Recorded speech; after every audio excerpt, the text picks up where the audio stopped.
What up? It is Golden Spaces, an Odyssey original podcast with Justin and Nat. What's up, y'all? The Warriors got 2 in a row.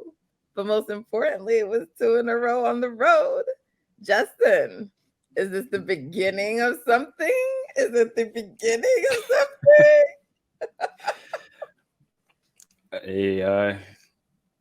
I called 9-1 in the last 10 games. So far, so good. So far, so good. I knew going in. I didn't know the games were going to be rough, but I was like, okay, the Rockets, that's a road win. That's a guaranteed win right there. And that's the type of win that can catapult you forward into building a better rhythm and stuff like that. They came out, they played well against Dallas. They were playing against the refs tonight.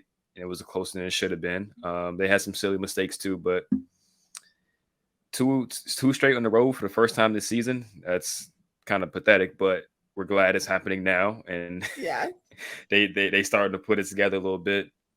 But they got 2 more road games to finish, or 3. Yeah, I think Portland, Sacramento, and Denver. They got those 3. Hopefully they can just win out on the road. Going forward, that would be amazing heading into the playoffs, and then it just kind of everybody's looking at them like, well, we don't want to play them. We don't want them to come into our building now. Yeah, my hope is that in particular, actually for all 3 of those teams, that Portland for a different reason than Denver and Sac, but I'm hoping that their seeding can't change. So they're just sort of we're resting our dudes, because Sac could be battling with Memphis, but if they are out of reach of the 2nd seed and they have no shot at anyone catching them behind them, they might rest guys for that game. And Portland, by this time, they probably would have shut Dame down because they won't have a shot. And same thing with Denver. No one's really within reach of them, I think. So that's my hope with some of those games. OKC will still maybe be fighting for a play-in spot, but that's in Chase. So those last 4 games in April. So they about to go home for a home stand. Sixers is going to be a big game. Embiid going to try to make a statement and shit because, he in the MVP race. But after that, Mini too. I mean, Mini's going to be challenging. They got Cat back, which I don't know if it's good or bad because they were struggling before Cat went out, when it was Cat, Gobert, plus Ant-Man. He was throwing tantrums on the court, or not tantrums, but he was having really bad body language and all kind of stuff with them. So, I don't know. The Pelicans. I was going to say, I think that matchup favors Golden State with Cat back and without Anthony Edwards. I think Anthony Edwards is really more problematic. Oh, Edwards is out right now, right? I forgot. He's out. I don't know for how long, but he's out. And then the Pelicans, I mean, I know there was a report earlier that Zion can resume on-court activities, but I don't know if he's actually playing and if they're not in the mix anymore either. So it's going to be interesting, but I mean, honestly, they just need to go 4-0 at home. I don't know if that's going to happen, but they have a much better shot of that, we know, with the home record. So, but the teams there, even though they have those 3 road games, the teams they're playing, and because of where they are seated, it lends itself to the chance that some people get sat. And honestly, I know that might sound like the Warriors want people to sit. I do. Natalie wants it. So I don't care. I'll take it at this point because we just want to get in 6 seed or higher, right? So, but you know who is mad about this loss tonight, Justin?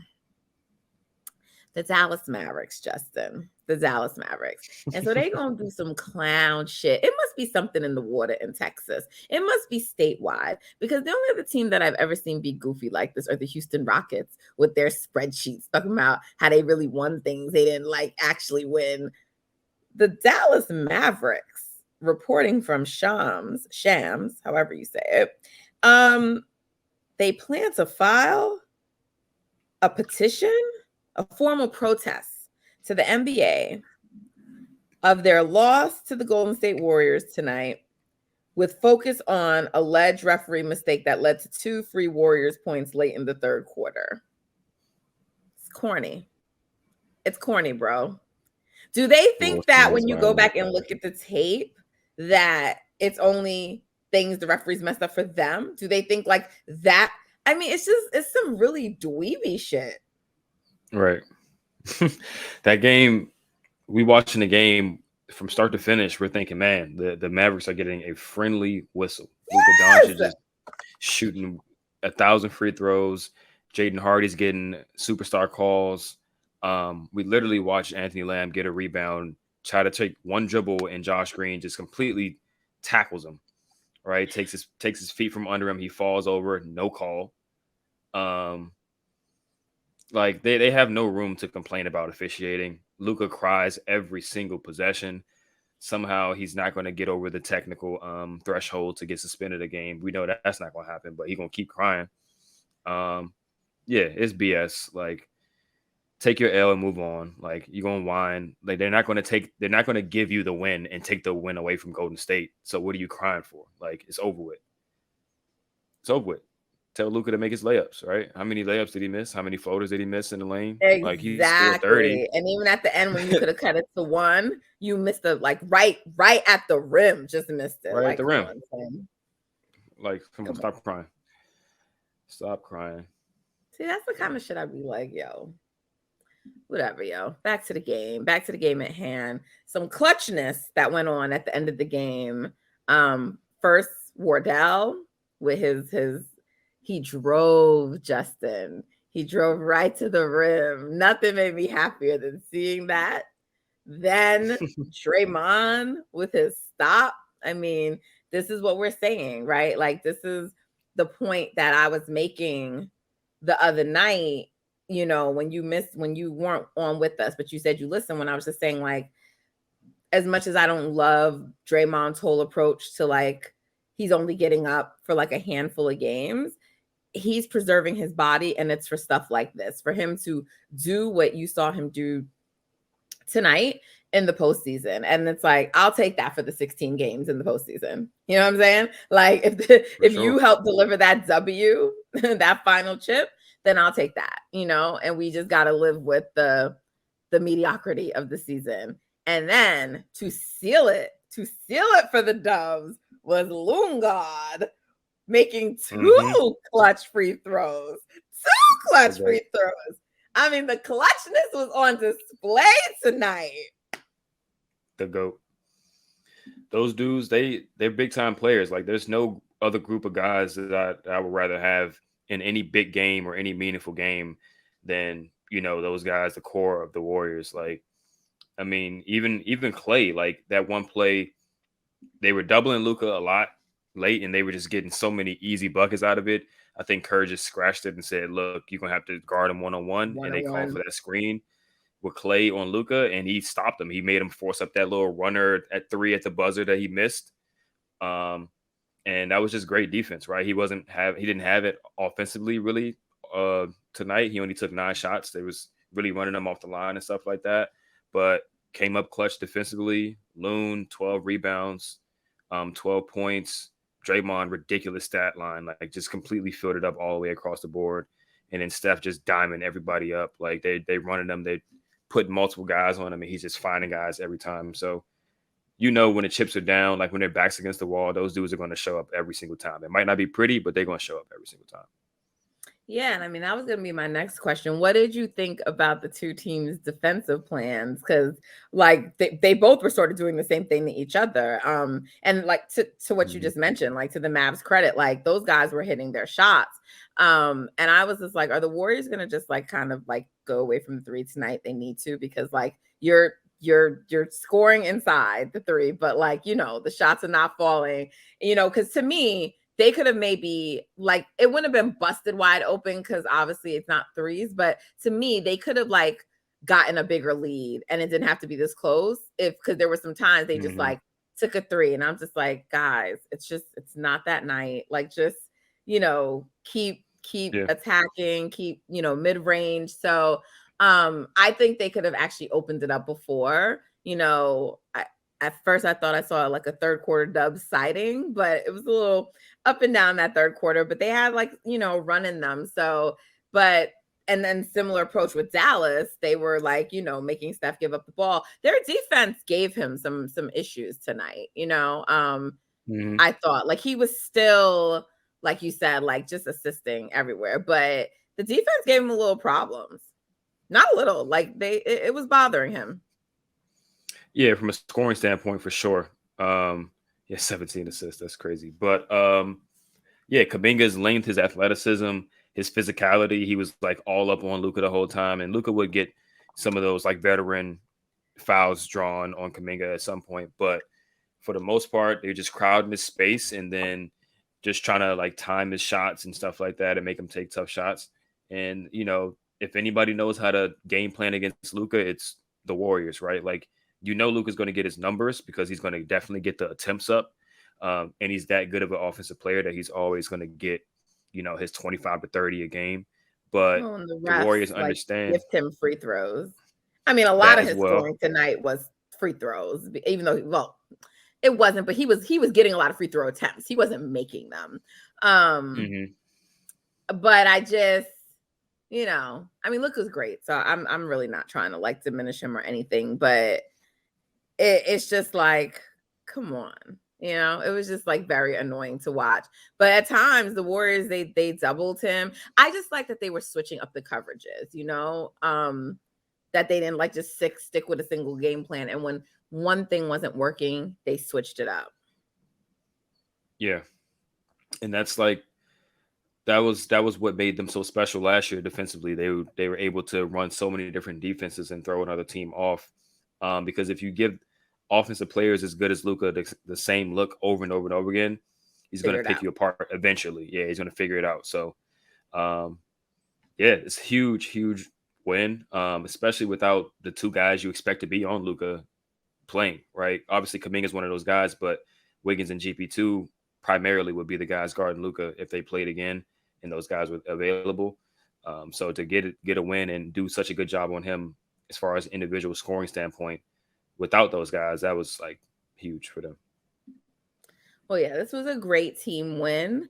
Our producer Greg nailed it with this title. Balanced scoring lifts Warriors over the Mavericks for the second straight road win. Couldn't have said it any better myself. Shout out to the Dubs. We have vibes tonight. Where we at on the vibe scale, Justin? We had a we had a 9. We had a 9. Wow, that's We had a higher than I 9. would have gone. Okay, I'm with it. 2 road wins in a row. Essentially, we just, you know, if you take care of business for the majority or the rest of the season, you've taken Dallas out of the running for overtaking you, pretty much, right? Take the tiebreaker, and you get a whole game ahead of them. We had a 9. We had a We had a 9. It looks 9 like JP and Kaminga are starting to really figure it out. Like this is the second really good game they've had in a row, especially on the road. They should together play and better at home. individually. Like their Exactly. chemistry together and individually. I was talking about this a little bit when CJ was on the other night. Yeah. That pick and roll. I think JP is starting to really find those kick out lanes that are open to him when he drives, and Kaminga is on the receiving end of a lot of those because teams aren't guarding him as a shooter, but he's hitting high 30s on catch and shoots. He's hitting his threes, and he hit how many tonight? 2. Um, 2 for 3 from three tonight, 9 for 11 from the field. Dude is just finishing every single play. And yeah, defensively, he's showed up, and JP is showing up now defensively. He might not have the tools to be a lockdown guy, but he's at least given the effort in most of the plays, right? Trying to fight over screens, stay in front of guys, stuff like that. And that's all you can ask of him. At that point, you let the other guys, you know, make up for the weaknesses that you have. But as long as you play hard, that's all we can ask for. So shout out to those But 2 young guys, the bridge to the second timeline, or they are the second timeline. But yes. Well, it's a good thing we won tonight because so did the Wolves. So they're at 500 now. They're 37 and 37. Um, and tonight, oh God, this notification keeps popping up about this stupid ass protest they're gonna file, and I'm so annoyed by it. But tonight, you know, I think it's probably better for us if the Lakers get the loss, but I don't know if that's going to happen because they're at home. Because I see some Dubs fans like, oh, we need the Lakers help it out. And I was like, no. Like I said, I think we need to create as much distance as we can for the teams behind us. So yeah. We rooting for a Lakers loss tonight. Right now, Lakers are up 3. And they're in midway through the second quarter versus the Suns. There was one last thing that I wanted to say. Oh wow, I don't actually remember what it is. So if it comes back to me, we'll get to it later in the show. So let's switch gears a little bit, Justin, because there's something I've been thinking about a lot lately. And it is something we really haven't discussed because we've all been sort of hopeful that Andrew Wiggins will return.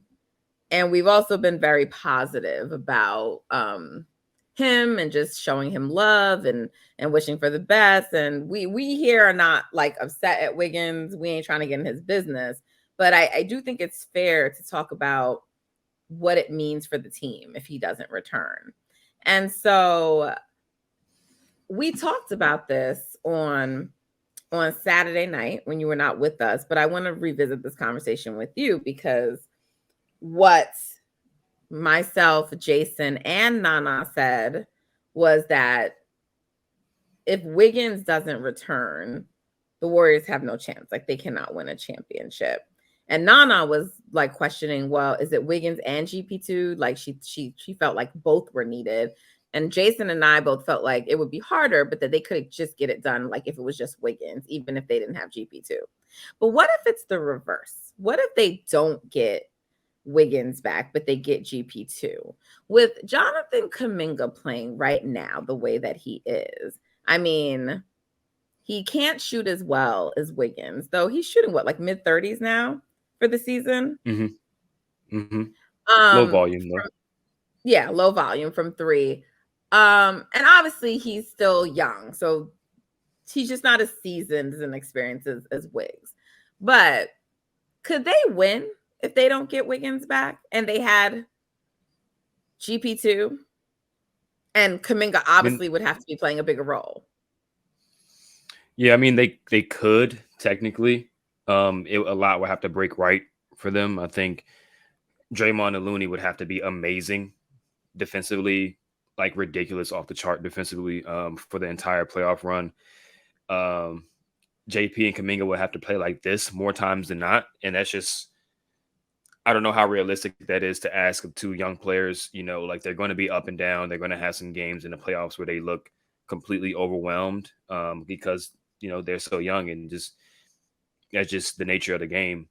Obviously, Steph and Clay would have to be on fire to make up for the lack of Wiggins and the scoring that he can provide, especially who's the team in interior the West scoring. though that beats them? I know the East teams are pretty strong, but who's the team in the West, even with Wiggins out, who beats them? Because I don't know about the Suns. Like I get it, KD's there, but I don't know about them. I mean, I really don't know about any of these teams, to be honest, in the West, right? So like maybe they fall in the finals, whatever. I'm looking far ahead, but I still think they could make it out the West. I do. Yeah, I mean, without Wiggins and with Gary, I would definitely probably pick them. I would definitely pick them against all the teams in the West. But I would also acknowledge, like, hey, things can get a little weird without Wiggins there because he's like such a glue. Like he's not a glue guy, but he connects everything for that team, right? Like Steph and Clay are the 3-point guys. Obviously, like Steph gets to the rim and all that, but his primary attack is from 3.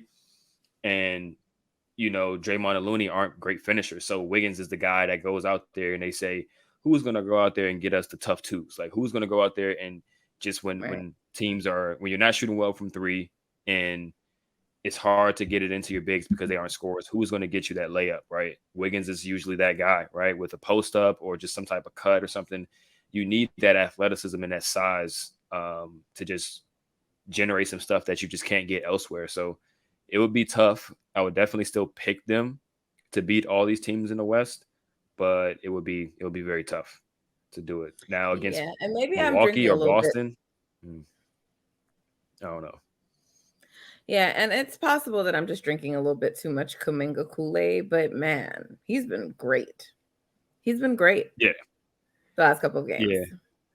His ceiling is high. It's really, really high. Like both from a current player standpoint, like you saw close to his ceiling tonight, where he's giving you 20 plus points, great defense, athleticism on the court. But the thing with young players is they're high variance, right? There's Yeah, sometimes you're gonna get their ceiling, sometimes you're gonna get their floor, and you kind of really just don't know. It's on a night to night basis, whichever one you're gonna get. But yeah, I mean, if he's playing like this consistently going forward, like this is just him, then yeah, they can win. They can win it all without Wiggins playing if Kaminga is like this, because this is essentially the stuff that Wiggins does, right? Elite defense through the whole game, guarding Luka Doncic, and then also chips in 20 points. Like there's not much more you can ask from Kaminga in that regard. So, and then he hit 2 threes. That's Wiggins right there. Boom, 2 threes, 20 points, good defense. But you just don't know with a young guy, and it's tough to project that. for sure.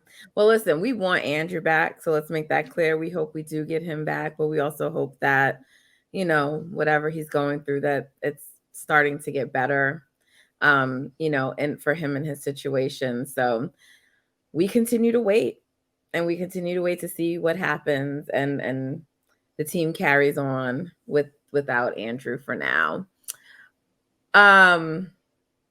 Now there's something else I wanted to pose to you, which is with the Paul George injury, and there is no part of me that celebrates injuries, but also you can let the people know how much I love Paul George. He's like one of my favorite players. So this is not something I'm happy about, but it is going to definitely impact the Clippers not having him.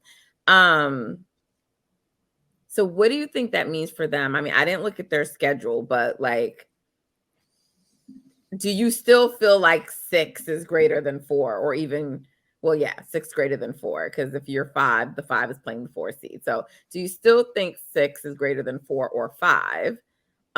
If it changes in terms of the Clippers dropping? I think I would like to see Golden State get 4 if the Clippers are 5th, right? But if that's not the case, then I would rather get 6, right? I do think, outside of Denver, the Suns would be the toughest first round matchup out of all the West teams, even with KD coming back super late. It's just like you got to deal with Kevin Durant. Like I'd much rather deal with so many other players than Kevin Durant. So I'm still kind of on the 6, but like you said, Paul George being missing is a huge blow to the Clippers, so they can potentially start dropping some games. I can pull up their schedule right now, but And the they just Suns lost to don't look OKC. very good without KD. So I'm sorry, go Right. ahead. They don't. They're very beatable without KD, because obviously you don't have the guys that you traded KD for, and you don't have KD, so there's just a gaping hole in your roster right there. It's just a book show over there. I point that out only because, like, I really think they're going to drop some more games. Like, I don't think their lead, even though it's 3, plus they own the tie break, so it's like 4 for the Warriors. But I just don't think their lead is as secure with KD being out. Oh, But it's I not. think, yeah, and I don't know what their schedule is like either. But he's not being reevaluated till next Thursday. It doesn't even mean he's necessarily coming back that day, but that's when he gets reevaluated at. Yeah, I'm looking at their schedule now. Like the only Who's gimme game they have, Phoenix. They play in okay? LA right now. In LA, even game, but that can go either way. Then they play Sacramento in Sacramento, Philly, Utah in Utah, Minnesota, Denver, OKC in OKC, San Antonio, Denver, Lakers, Clippers. So like that's the only game that's like quote unquote easy is San Antonio. They can lose any of those other games. So their spot at 4 is definitely not secure, especially without Kevin Durant. But I guess we're just gonna have to wait and see. Like the chip, I've said since the beginning of the season, like the Warriors they're going to end up where they should, like at the end. Right. Like, if I recall, the Clippers, they actually had a fairly easy schedule. And so they may benefit in that, like, even if they drop without Paul George, it's not too, because I'm like, well, I don't know, can the Suns fall lower than them? But I think the Suns actually, just based on their schedule, have a bigger risk of dropping than like just based on the schedule. Like the Clipper schedule is much more manageable, I think. Like they can still get some of those games, especially if you have Kawhi Leonard on the court. He's still probably going to be the best player in a lot of those games they play. And so it'll be interesting to see. Yeah, it's definitely possible for the Warriors to get 4 and the Clippers to get 5 and the Suns to fall to 6. Like that's definitely possible. Yeah, I think so too. I knew it. Like I don't remember at what point it was that I like tweeted something, but I was just like, when I was just watching the way the season goes, and I'm like, guys, we're not creating separation. It's just not going to be one of those years. So we should just be prepared. It's going to be one of those seasons where it's going to go down to the very end. And like the seeding is just going to be back and forth like this throughout probably the rest of the season. So like I said, as long as they stay within that top 6 at this point, I'm good. But I do think 4 is still not secure yet. And I would agree, especially with the gauntlet they got to go through to finish the season. Yeah, they're going to start losing some games. Well, Justin, we talked about the game. We talked about, some scenarios for the Warriors and also, other stuff around the league. But I'm just sort of curious, I was really thinking about it, like just so much has happened to the Warriors this year. And we've touched on it a little bit, but I'm just wondering, like, and let's approach this from 2 directions. I'm wondering what the Warriors are going to look like after this season. So if they win, what they look like after this season, and if they lose, what they look like. Because I feel like there's going to be, if they lose, I sort of feel like there might be an overreaction to like them losing. But if they win, like at the end, are we going to be saying that's it? Or is like ownership going to be like, all right, we need to go all in and like properly support the team this year? Like, I don't know. Like, we talked already before in the past about what this would mean for Steph's legacy with this team. On the broadcast, it was interesting because Jeff Van Gundy was like, it's really interesting with the media now that they don't write off the Warriors anymore. Like they've learned their lesson. So like I've heard all of them for the most part being like, the Warriors can probably still like get in it. But he was saying that, he thinks the top 3 teams are in the East, and he would put, consider all them prohibitive favorites over like a Warriors. But he was like, but I thought the same last year about Boston, like, so because he's like, it would be like not an upset, but like a shock if they pulled it off and won. He's like, but then I thought the same thing last year. And I still really laugh about like how many people really thought like Boston was like so superior to the Warriors. It doesn't make sense to me. So we talked about what it would mean for Steph's legacy in light of everything that's happened this season, if he could pull this off. And we'll obviously talk and have that conversation again. But I'm just wondering what the Warriors are going to look like after it's all said and done in any scenario. So what do you think? That's a good question. If they lose, I can definitely see a scenario in which the core itself kind of splits a little bit. Obviously Draymond is on the bubble. He's on the fringe. Whether or not he wants to accept his player option, whether or not they decide to trade him once he accepts his player option.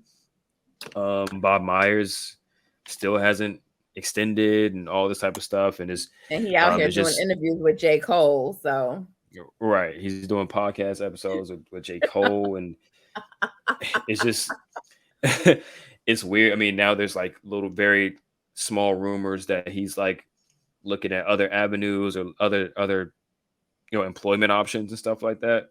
So that's always a thing. If either Bob or Draymond or both could be the first domino falling to like some huge shakeup within the franchise, especially if they lose. Now, if they win, I would assume the back to back, they're going to be like, all right, we're going to bring back the guys, right? We're going to bring back everybody and see if we can make it happen again for a three-peat.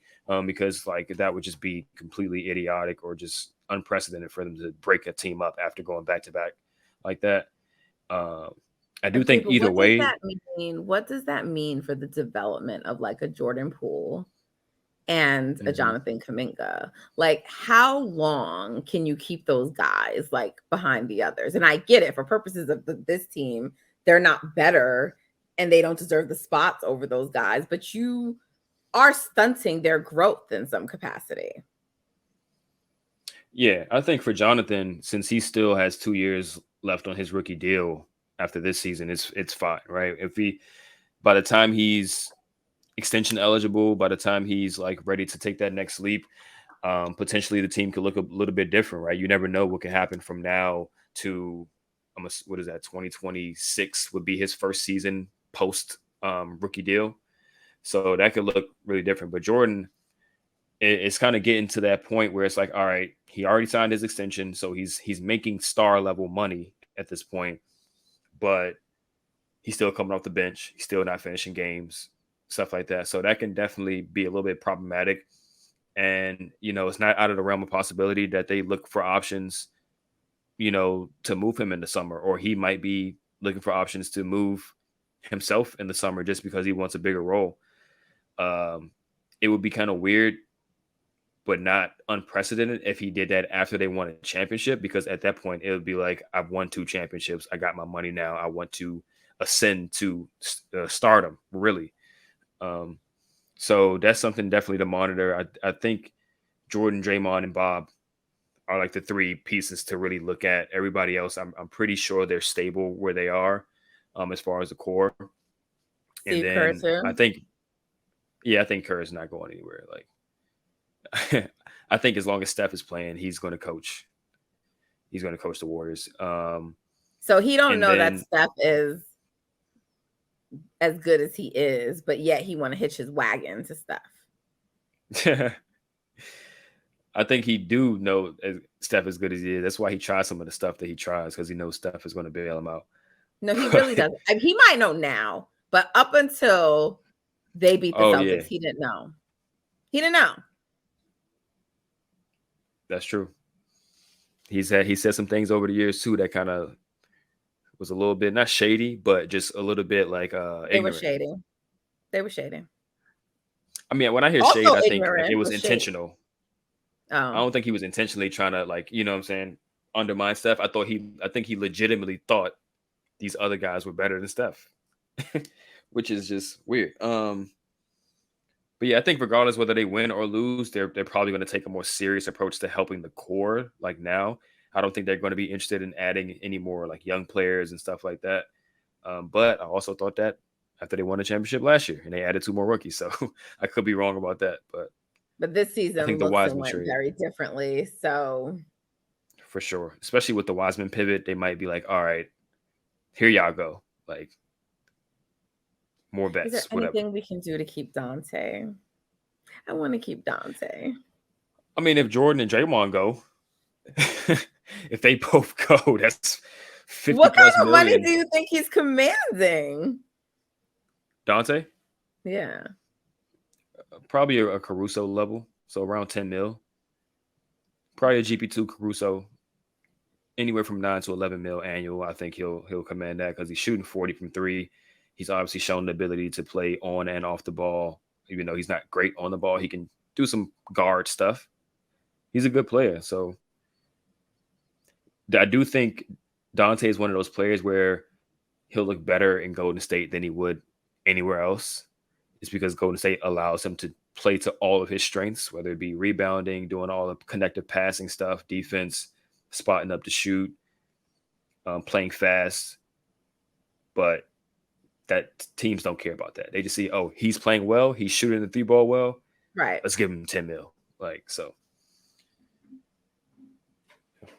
10 mil. Well, we'll see. I'm going to still keep putting it out there into the universe, and maybe somehow they figure it out with Dante. Well, listen, this has been fun. It's been lovely, but I'm about to go get some sleep because I need it. It's been a long day for me. I believe it's been a long day for Justin as well. The vibes are immaculate, and the Warriors got a win, a second win on the road. Hallelujah. So I think we can end with that word. I think we just preached the gospel. We did. Okay. Can I get an amen? Can I get an amen, Justin? Amen. There we go. Look at that. Look at that. So listen, y'all, we appreciate you. We hope that y'all are as excited as we are. They going back home to Chase. There'll be a little 2-day rest in there, you know. They'll have the crowd behind them, invigorate them some. So let's do the damn thing before they have to go back on the road one last time. Thank you for tuning in to Golden Spaces. We appreciate you on this Odyssey original podcast. Make sure you're downloading. Make sure you're sharing with a friend or subscribing. Subscribe to 95.7 The Game's YouTube channel. So that way you are alerted every time a new episode of Golden Spaces is added. Okay. You can find us on Twitter and Instagram at Golden Spaces Pod. Share it. Tell people about it. Leave us a 5-star rating. Leave us a positive review. We appreciate it. Until next time, guys, take care.